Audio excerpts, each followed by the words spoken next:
Yan, black guys. Okay, yari na naman kita sa isa ka another Isuzu D-Max, no? Nawala yung lamig. Ayan, so pag check natin, zero, walang freon.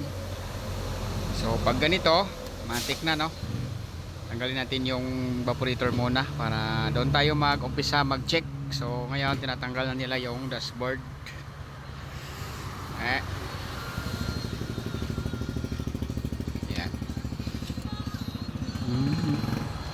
So na-try na to buksan, no? Nilagyan na nila ng filter, oh.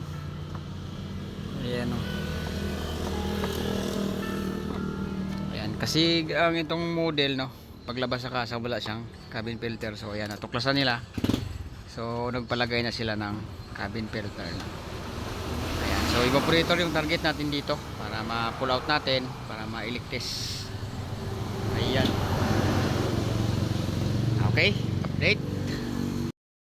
At yan, ito na, tanggal na yung dashboard at saka housing ng evaporator.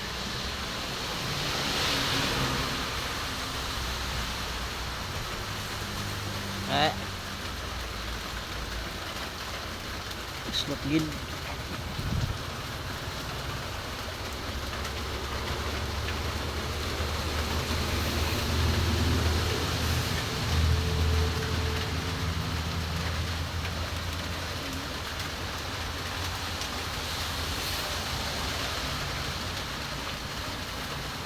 Yan, black guys.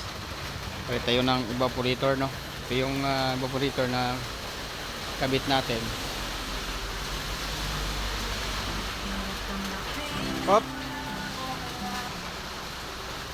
Yan, no? So pang Trailblazer or MUX, no? Same sila. Okay. Ayan guys, tapos na. Hard galik ang ano. Pos. Yun. Oh, lagay na tayo ng freon.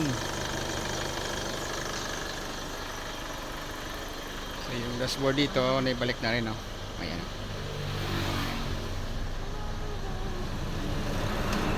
Doon filter way meslan. So yung filter niya, no, bago pa naman, sa kaya binalik lang namin. Okay. So tapusin na lang namin to. At see you sa ating next video ulit. Thank you for watching.